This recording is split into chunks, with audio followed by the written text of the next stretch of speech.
Hey, what's going on, everybody? Isaac here. I'm here to tell you today about these two Switchblade knives from Colonial Knife Company. All right, this one you've been seeing in several videos from me, and including shorts and some stuff like going out on hikes and whatnot. This is their M724 Paratrooper knife in the classic Rescue Orange.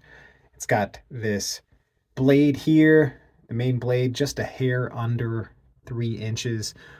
They listed as three. They must measure from back in there, because I measure like from top of the handle here on out. It's like 2 3/4. But so you're looking at a hair under three, I would say, or three. Call it what you want. I don't care. And we got this cord cutter here. So this is or was issued to paratroopers. You can see, maybe you can see, I don't think it'll focus, but it has the national stock number and cage code listed there for pull for military personnel.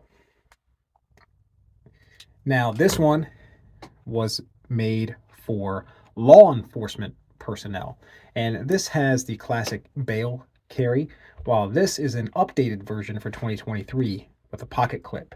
The M724 typically had this bail on that paratroopers could, tie onto their shirt for quick access, because these were invented before pocket clips.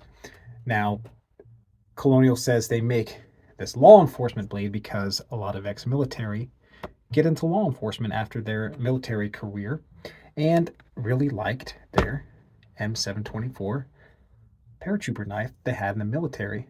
But they make this law enforcement version in all black, as opposed to, the fluorescent rescue blaze orange, So a little more subdued here for the law enforcement. And with this version has a serrated blade here on the back end, as well as a glass breaker.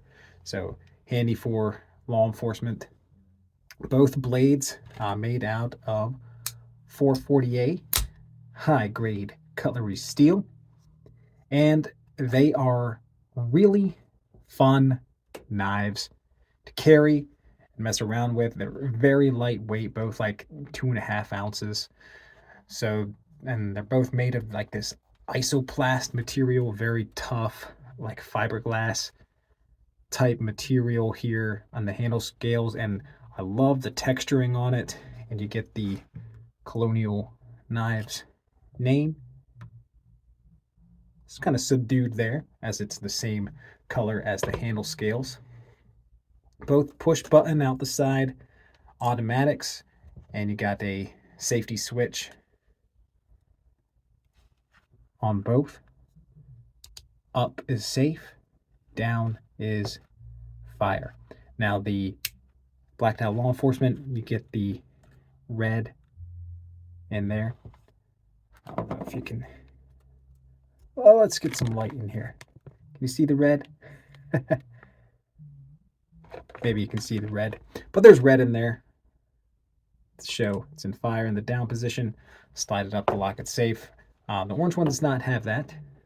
I don't know if they're all like that or it's just mine. So got to remember, which is not a hard thing to do, that up is lock.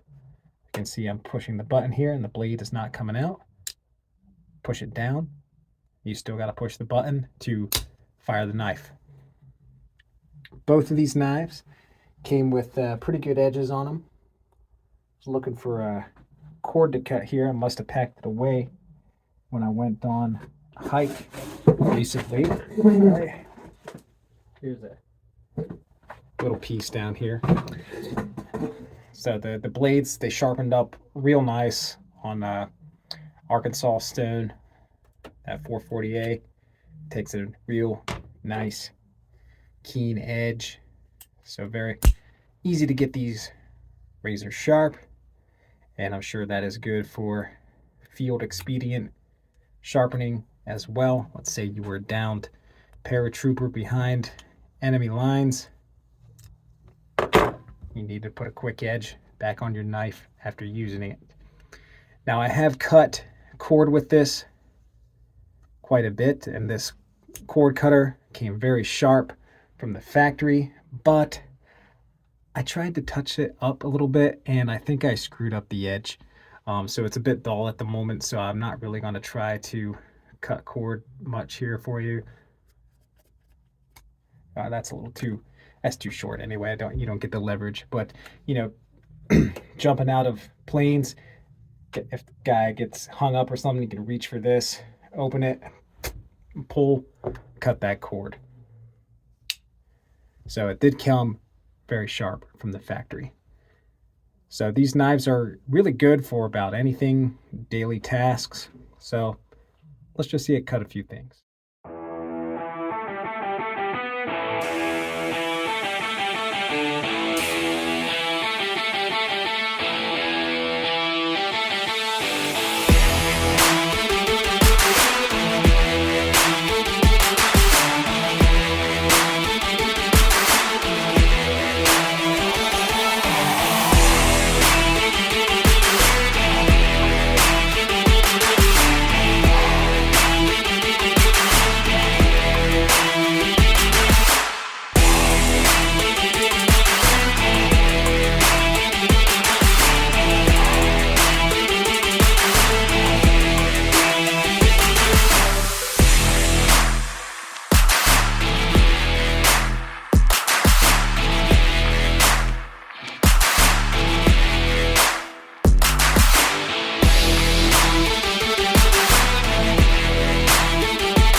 So there you are, making lunch today. You know, salad with some meat cut up in there.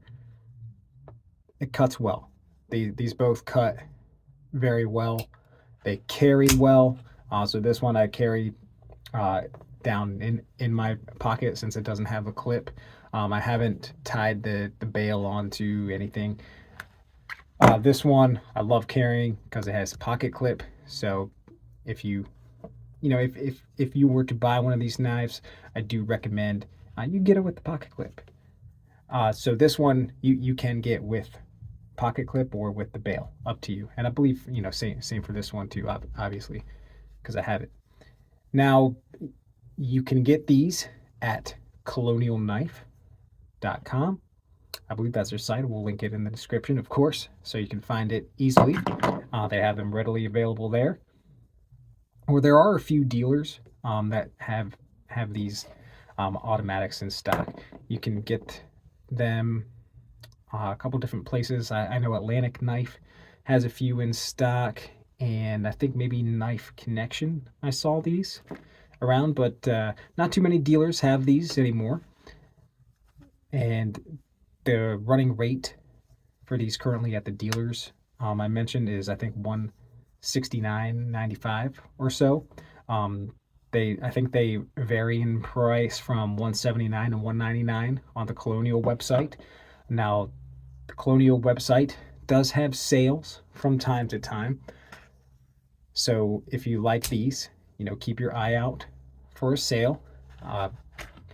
And full transparency, full honesty here in this video, I do think these knives are very expensive for what you get in materials compared to some other knives. Like, you'll get more premium steel and such for $200 elsewhere. Probably won't be an American-made automatic, but you can get non-automatic opening knives. Automatic always comes with a premium. In fact, I'm not really aware of too many automatic knives that are American made that are under $200. I could be wrong, and I'm okay with being wrong on that. But the American made automatic knives, they always command a premium price tag. So, my opinion though of these, even though I think they cost a lot of money, if you like these knives, you're going to pay for them. And I really like these knives. I've really enjoyed carrying these. They carry nice. They're fun to play with and open. Now, I did do a video probably 2 weeks back at this point on having to do some maintenance on this one. So the blade was deploying a little sluggishly and not locking into position. But a little oil in the pivot fixed it right up, and I haven't had to do anything since. Another thing that I had to be careful on with this one is the spring is just really strong. It opens lightning fast, and you really got to make sure you push this down into the handle all the way, because that spring really fights back. It wants to be open. So I've had it, I haven't pushed it down all the way a couple of times, and the point was left sticking out, and I have stuck myself in the hand with this knife 2 times. So, the spring is strong, you guys. So be careful with your blades. It comes with a very fine, sharp tip here. So it's a good knife. This is, I feel, a quality piece. The price, it's in the eye of the knife holder. So if you like this knife, you're going to pay for it. If you don't like it, then you're not. You're not going to pay for it. But I do like these, and I do recommend them. At least get one of them. I'd say, I'll be honest, go for the orange Paratrooper knife. I mean, it's a military classic. A lot of guys have used these over the years in the armed forces. I guess, Army will be the parachute guys, as far as I know. Not the Air Force, but I believe this knife is part of pilot survival kits. So it's very cool, and I do recommend it. Just a part of United States military history, and it's fun to play with. and it'll get all of your daily cutting tasks done. So I hope you enjoyed this look at these knives. I've really enjoyed carrying them. I want to thank Colonial Knife Company, that's them here, for sending these to me for review. I'm glad that they trusted me to, get some information on these knives out there, and really hope that you pick one up for yourself. They do come with my recommendation. They're fun knives to have. So take it easy, guys, and we'll see you on the next video.